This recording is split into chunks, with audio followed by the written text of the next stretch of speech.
हमारे व्यस्त जीवन में ईश्वर की आवाज़। अगर आपको तैरने सीखना है तो आप भीगने से नहीं डरेंगे। थोड़ा पानी मुंह में चला जाए, नाक में चला जाए तो ये ज़्यादा मायने नहीं रखता। जब आपको कोई ऊंची पर्वत की चोटी चढ़नी है और पैर में एक छोटा पत्थर ठोकर मार दे तो ये ठोकर आपको रोक नहीं सकती। जिंदगी में जब कुछ बड़ा करना है, कुछ ऊंचा करना है, कुछ उत्तम श्रेष्ठ पाना है तो जिंदगी की छोटी छोटी समस्याओं में उलझे रहना अच्छी बात नहीं है। घर में, परिवार में, बीवी बच्चों के साथ और कई सारी छोटी छोटी चीज़ों से उलझे रहना हमें बड़ी चीज़ों को करने से रोक देती हैं। हमें बड़ी मंजिल की ओर जाना है तो हमें इन छोटी छोटी समस्याओं को नाकारना होगा। ईश्वर से जुड़कर, खुदा से जुड़कर खुद को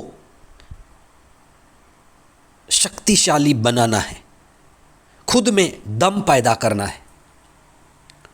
14वां सामान्य सप्ताह 15 जुलाई 2023 शनिवार।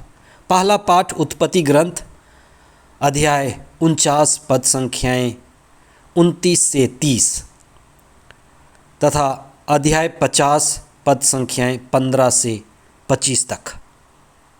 संत मत्ती का सुसमाचार अध्याय 10 पद संख्याएं 24 से 33 तक।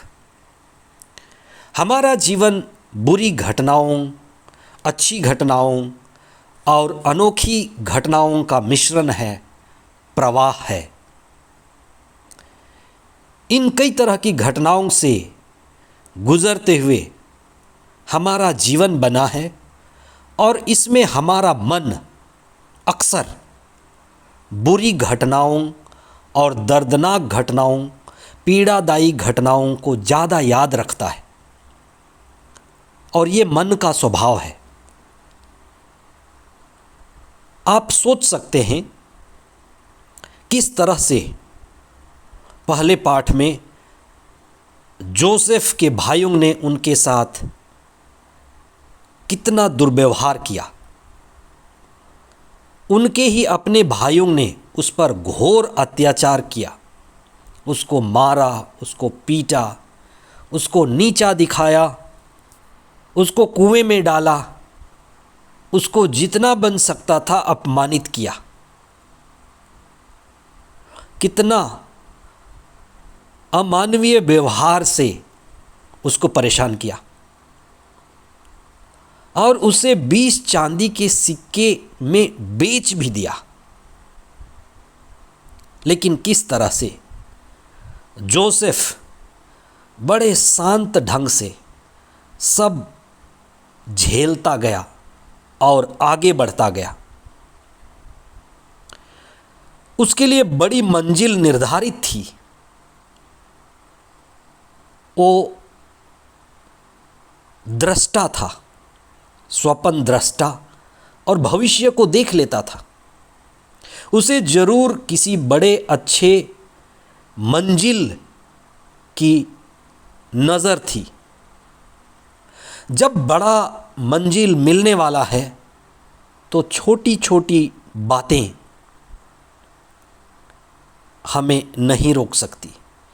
इसलिए हम अपनी मंजिल की ओर आगे बढ़ते जाएं। छोटी बातों में अपना समय व्यर्थ न गंवाएं। जब जोसेफ अपने अच्छे दिनों को देखे और अच्छे दिन आ गए, जब वह महामंत्री बना और उनके भाई अनाज खरीदने उनके ही पास दास के जैसे आए, तो जोसेफ उनसे बदला ले सकता था, उनको एक एक कर दंड दे सकता था, उनके पास राजा की शक्ति थी, लेकिन उसने जो रास्ता चुना वह बड़ा चौंकाने वाला है। जोसेफ ने अपने भाइयों के साथ बातचीत शुरू किया, वार्तालाप शुरू किया। ये सबसे पहली बात है। बहुत बार हम बातचीत रोक देते हैं। उसने बातचीत आगे बढ़ाया, विनम्रता दिखाई, उदारता दिखाई, भाइयों का सामना किया। बहुत बार कुछ घटना घटते ही हम दिल के दरवाजे को और हर तरह के दरवाजे को बंद कर देते हैं, सामना नहीं कर सकते। कई बार दूर हो जाते हैं, भाग जाते हैं, और ये वास्तव में हमारी कमजोरी है। जब उसके भाइयों ने पिता के मरने के बाद उनका सामना किया तो सबसे पहले भाइयों ने रोया, फिर जोसेफ भी रोया। वास्तव में यही है सही समझौता। कुछ सुनने के लिए तैयार रहें, कुछ कहने के लिए तैयार रहें। ये जरूरी है, सुनना भी है, कहना भी है, लेकिन दरवाजा बंद नहीं करना। सकारात्मक बदलाव के लिए, सकारात्मक कदम उठाने के लिए हम अपने आप को तैयार रखें। जीवन में कुछ भी नकारात्मक या गलत हो जाए तो जितना जल्दी हो सके अच्छाई के लिए समझौता कर लें, समस्या का निदान ढूंढ लें। जितना अच्छा है, जितना हो सकता है, हमें समस्याओं का निदान के लिए कदम उठाना है। हमारी ज़िंदगी छोटी सी है, समस्याओं को हमें पकड़ने नहीं देना, लेकिन हमें समस्याओं के आगे निकलना है। हमें हिम्मत दिखानी है जिससे हम समय बर्बादी से बच सकें। दुश्मनी और मनमुटाव में व्यर्थ का समय न गंवाएं। इस छोटी सी जिंदगी की यात्रा को हमें सुखद बनाना है, सुगम बनाना है। इसलिए जितना जल्दी हो सके समस्याओं को सुलझाने के लिए कदम उठाएं, हिम्मत न हारें और बीच का रास्ता, समझौते का रास्ता जरूर निकालें। प्रार्थना में रहें। दुश्मनों और बैरियों के जैसे व्यवहार करने वालों के लिए रोज नित्य प्रार्थना करें। यही सुगम जीवन का विज्ञान है। यदि आपको किसी बड़े समारोह में पहुंचना है और आप जल्दबाजी में हैं, आपके कपड़े को एक कील लग जाता है, तो वह कील आपको नहीं रोक सकता। आपको ज़्यादा परवाह नहीं होगा। अगर आप जल्दबाजी में लड़खड़ा कर गिर गए और कहीं बड़े समारोह में आपको जाना है, आप उस गिरने को परवाह नहीं करते। जब कुछ बड़ा करना है तो छोटी छोटी बातों, छोटी छोटी समस्याओं में हम नहीं उलझते। ये ज़्यादा मायने नहीं रखता।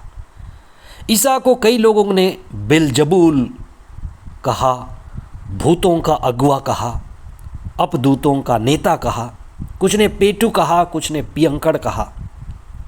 ईसा अपना काम करते चले गए। हमें ईश्वर से जुड़कर दम पैदा करना है, इतना दम कि हम आगे बढ़ते जाएं। कुत्ता भूखे हजार, हाथी चले बाजार। हमें हाथी का दम चाहिए, हाथी की मस्ती चाहिए। अगर आप ईश्वर केंद्रित हैं, अगर आप आत्मा केंद्रित हैं, आप चेतना में हैं, होश में हैं, बोध में हैं, तो लोग क्या क्या कहते हैं वो ज़्यादा मायने नहीं रखता। लोग तो जब चाहें आपको उठा दें, जब चाहें आपको गिरा दें। इस पर आप ध्यान दें। रोटी खाकर लोगों ने ईसा को राजा बनाना चाहा और दूसरे दिन नेताओं के बहकावे में आकर नारे लगाने लगे, इसे क्रूस दिया जाए, इसे क्रूस दिया जाए। कितने ही लोग हमारे चारों ओर हैं।